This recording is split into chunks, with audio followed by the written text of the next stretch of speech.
Welcome back to another episode of Harry's Take. Today, I'm absolutely thrilled to have the one and only Tracy Wolfson of CBS on with me today.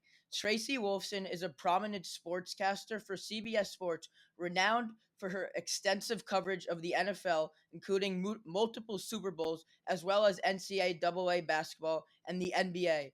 With a career spanning over 2 decades, she has become a respected figure in sports journalism, known for her insightful reporting and interviews with top athletes and coaches from the sidelines and on the field. Tracy, thank you for being on with us today. Harry, it's my greatest pleasure. Thank you. Thank you. So first, uh, kind of to backtrack, how did you get into the sports journalism field? Was it always your passion to work on the sidelines and be in the mix of sports media, or did it was it something that came on later in your life? Yeah, it was actually always my passion. I was about 8, 9 years old, and I was watching a show called the NBA Inside Stuff. And I decided at that time, I watched a woman by the name of Willow Bay. She was working with Ahmad Rashad at the time. And I said, that's what I want to do. I want to talk sports for the rest of my life. And I was a Oh wow. tomboy growing up. I love sports. I love playing sports. I loved watching sports. And I just knew if I would surround myself by sports, I'd be doing a job that I'd really enjoy later in life. So I always wanted to do this. Wow, that's so interesting to see a woman that inspired you in your childhood to do what you do now. Thank you. Secondly, what do you like most about your job? I know there's a lot to love about it, but what's your favorite part about doing what you do, would you say? I think my favorite part is really being in the action. People ask me all the time, do I want to do play by play, move into the booth?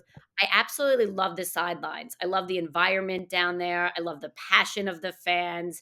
I love, hearing the helmets hit and, hearing the fans scream and the reactions from the coaches and the sounds and the sights and all of that takes place down on the field. You get goosebumps when you're down there. You really feel like you're part of the game. And I really love trying to figure out the storylines. We go in with a lot of information, but you're really the eyes and the ears of the broadcast booth. You're getting down there what they can't get from up top. And I love that. It's almost like you're an investigative reporter trying to figure out and find stories down there that you can bring to light. And so I think that's what I love about it. I love the feeling being down there, but I also love that I get to work with new teams each week, new players, new coaches. Every season's different. You don't know what's going to come of it. Every game's different, the rivalries. So Mm-hmm. there's so much. And then you could talk about college basketball and being in a college environment with those fans and have those rivalries Mm-hmm. also is just, it's a really great feeling to be part of that. Yeah, it really is. Oh, I think one time I'm a big Chiefs fan, Hmm. so but actually before the Patrick Mahomes days with Alex Smith, I took a liking to them because of Jamal Charles when I was 8. Yeah. So people who say I'm a bandwagon are wrong. But the thing is, I was at the Chiefs Texans, the greatest comeback in playoff history. I think the Chiefs beat the Texans. They were down like 24 points in the first half, and I remember you were on the sidelines that game, and I yelled from my seats in the front row, "Hi, Tracy!" And you said hi, and that made my day. So I just Oh my wanted to tell God. you that Harry, a that's personal awesome. I'm story. so glad. Thank you so much for sharing that story. Yeah, that was probably 5 years ago, but my respect for you after that has just grown so Thank you. much. Well, you're gonna have to let me know if you're at another Chiefs game that I'm at. Oh, I will. Okay. Next year, we always go to a playoff game. We went to the minus 10 degrees this Oh year. god. Oh, man. It was Any something. frozen limbs? Any hypothermia? No, but by the fourth quarter, it was pretty crazy. All the warmers worn off. Oh my god. It was a great experience though. Yeah, you can Going to say you were Arrowhead, there when. That's going cool. to Arrowhead every time, as you know, is a great experience. Yeah, it is. Okay, so as you said, you love being in the action and in the thick of it. What goes through your mind as you run onto the field at the end of games looking for the players that you're assigned to interview? Because I know navigating through all those big men on the field when they're all shaking hands in the middle of the field trying to find someone could be difficult. So what goes through your mind, and can you describe that process at the end Yeah, of the I game? will tell you that my days in the SEC covering those teams and those rivalries for 10 years really prepared me for that because in college, as you know, people storm the field and it is chaotic down there. And so you really have to find your player, whether it's the quarterback or your coach, as soon as possible before the crowd gets to you. And I actually enjoyed that. First of all, I'm like all of 5 feet one. So like 5 foot one. So I'm like trying to get through all these guys and getting, pushing them out of my way so I could stick a microphone in someone's face. And so, I actually enjoyed that challenge and it did prepare me. I mean, the NFL is very different. It's really the PR staff will bring someone over to you. They're not storming fields really. It's funny because teams could beat another team and now they're trading jerseys at the end of games, right? Hmm. That doesn't happen in college football at all. So it did prepare me. And then I had the one incident in at the Super Bowl where I was interviewing Tom Brady. And that was a scene and it Oh yeah. developed around me. Now, the true story is I was right there. I mean, I looked and I knew exactly where Tom was. And my job is to make sure I'm right next to him for the end of the game, which I did. But he wanted to say, congrats to all his guys. And so he knows me well. And he's like, Tracy, just give me a second, give me a minute. What are you going to do? Of course, you're going to give him a minute. You're not going Yeah. to like force him into an interview. And it's Tom Brady. You give him the respect he deserves. Yeah, of course. So, Of of course. course, I'm waiting and he's still like high fiving and hugging And everyone. you're just in the middle of all of it. And all of a sudden, next thing I knew, it's like this whole entire sea of media surrounding me. Someone stepped on my microphone. I lost it for a while. I had to get down on the ground and try and get another one. It was interesting. Wow. But I will tell you, I had him the whole way, and my SEC days certainly prepared me for that. Which Super Bowl was that? Were you talking about? That was I get them all confused.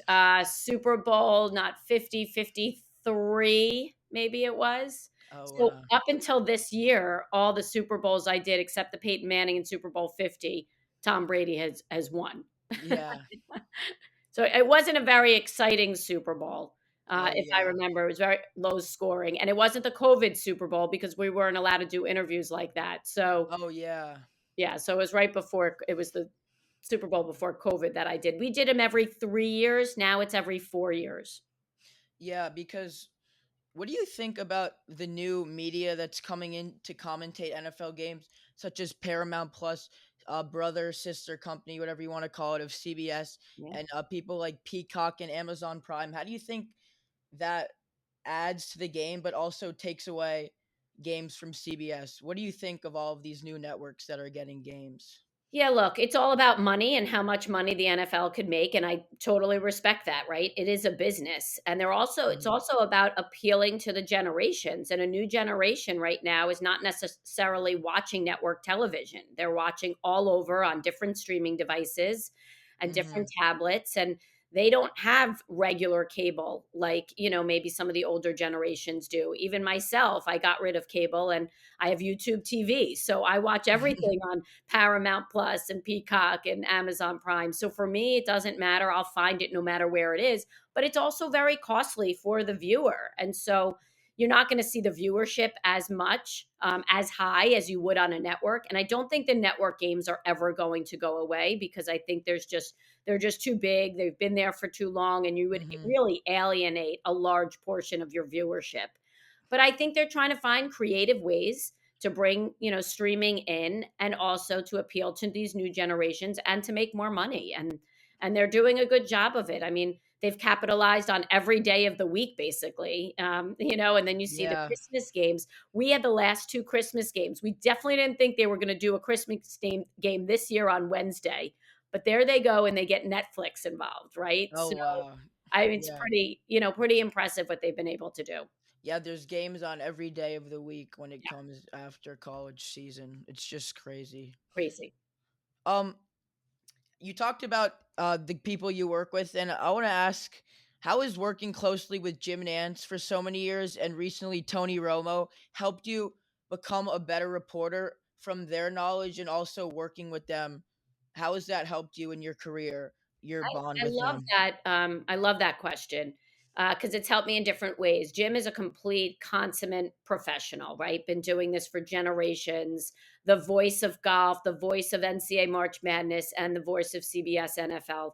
And I've always watched him also before I had the opportunity to work alongside him, and Mhm. watching how he does everything with such ease but poise, how he's friendly to everyone, how he really takes the time to mentor, also to get to know everyone who's walks across his path, and get to know the players and the coaches, and the relationships that he forms really comes into play. And the way he's a storyteller, he's a great storyteller on the air. Of course, he's always read up, he does his research, and so Mhm. that impresses me. He really just makes everything look so easy, and I'm always impressed by that. And then, Tony is different because he does more of the analyst work. And so I love listening to him and sitting and watching film with him and learning the game. It started with Phil Simms when I joined the crew with Jim and Phil. I would Mhm. sit and I would spend dinners in our meeting room with Phil, and we'd order in food and we'd watch game tape. And it was great because I learned so much about the game. And Mhm. you think you know a lot, and then when you sit with a former MVP quarterback, you're like, okay, now I really know football. And so I think between him and then of course with Tony, I've really learned a lot from them football wise, the X's and the O's, and really what goes into it, to another level. Yeah, that's great. I think the Tony edition was great, and I really enjoy listening to him every week. I think his analyst from being a quarterback. He knows the about the quarterback, what they're gonna do, when they're gonna do it. He just has all the insights, and I think he does a great job with Jim. I think they've established a really nice relationship over the Thank you. years. Yeah, I agree with you. And I love Tony's passion.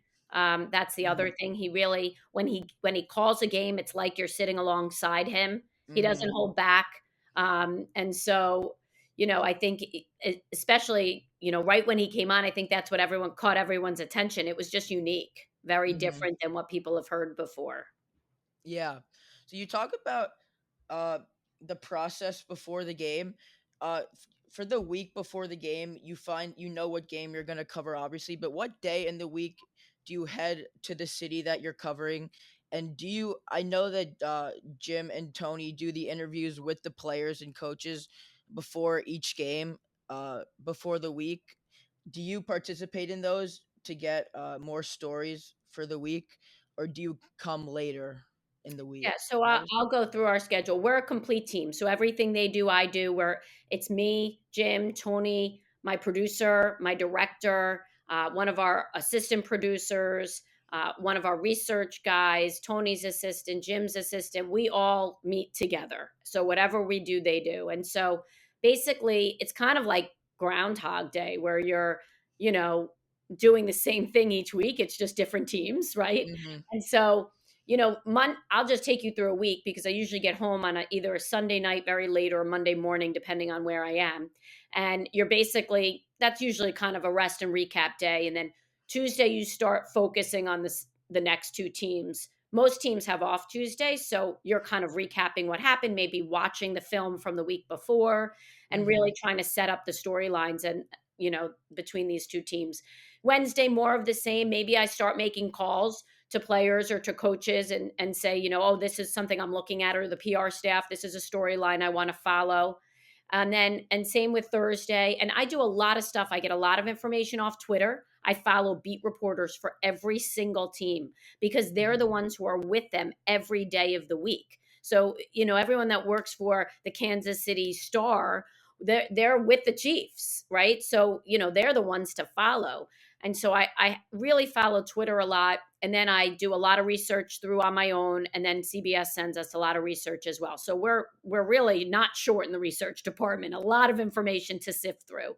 And then Friday morning, we usually try Thursday night or Friday morning, we head into whatever home team we're doing. We'll go to practice, and then we'll meet with the teams. We'll meet with the head coach, the defensive coordinator, offensive coordinator, quarterback, maybe a star offensive player, star defensive player.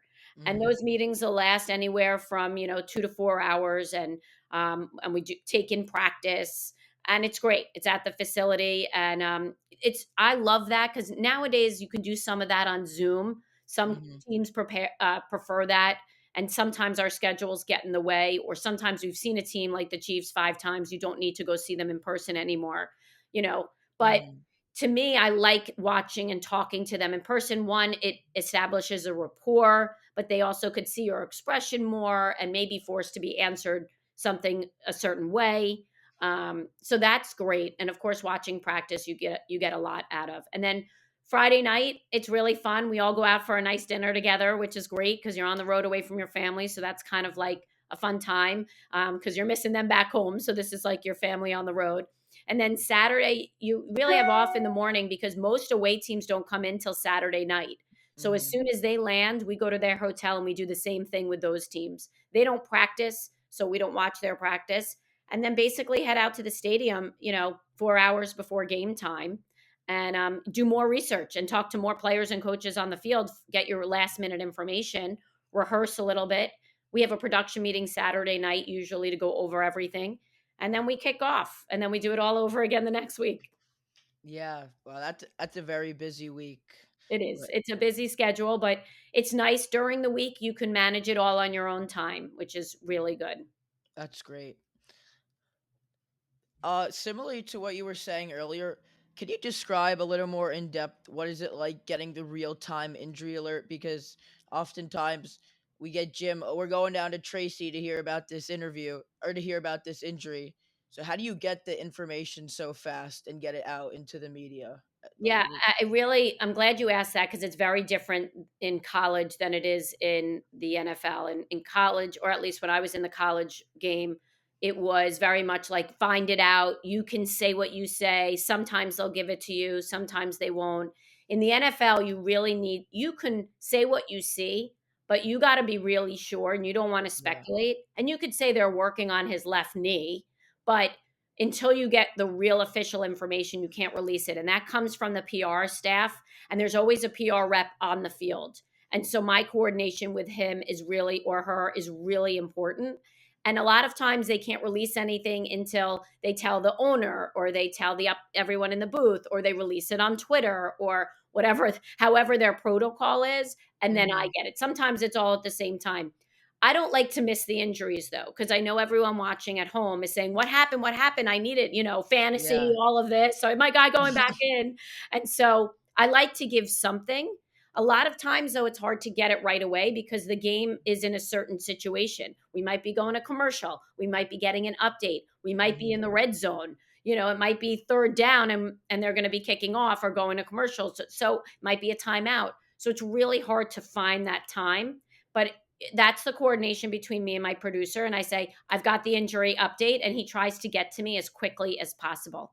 And if I feel I can't get it, he can't send it to me quick enough, but it's really important. I say, tell Jim that, Tom Brady is dealing with a knee injury. They worked on it on the sideline. And he'll say, Tracy's reporting that. So at Hmm. least gives you me a little bit of credit, but also we get it on as quickly as possible. Yeah, because everyone wants to know what happened if he's going out for a play or the game. So these updates are really crucial and in real time. It's interesting to see how that information gets delivered to the booth. And I know you talked about the woman that inspired you earlier, but what advice do you have for young women out there who want to cover men's sports and follow in your footsteps and cover the biggest games in football and other sports? Yeah, you know what? I didn't really as much as so Willow Bay was someone who I got to look up to, but I never connected with. And I didn't have anyone to connect with really early on to ask questions to and say, how do I get into the business? Or, what classes should I take? Or where should I go? Or how do I make my tape? And where do I send it to? And all this stuff. I had to kind of do it blind. And it took me about 4 years to really get my first tape together and get on the air because of that. So Hmm. I really tell a lot of young men and women who want to get into this business is Get the experience when you can. You're doing it exactly right. You're getting as much experience, and look how early you're doing it, while you're in high school. Like, when you Hmm. go to college, you're going to be ahead of the game, and then you're going to have 4 years of college to really prepare yourself if this is what you want to do, and then you'll have a tape to send it to. And so send it out. And so I think getting the experience, making the connections with people, utilizing the connections with those people, and finding mentors that you can ask for advice is really important. And I always say, to me, the most important thing is just be a great teammate. I have a Hmm. great team. You just work well with others, learn to be a good teammate with them. They're going to want to work alongside you. They're going to want to go to bat for you. They're going to want to help you out. You'll have Yeah. longevity in anything that you do. So it sounds so simple, but just be a great teammate as well. Well, thank you so much, Tracy. Thank you so much for coming on. And as always, thank you for tuning in to Harry's Take. What's your take?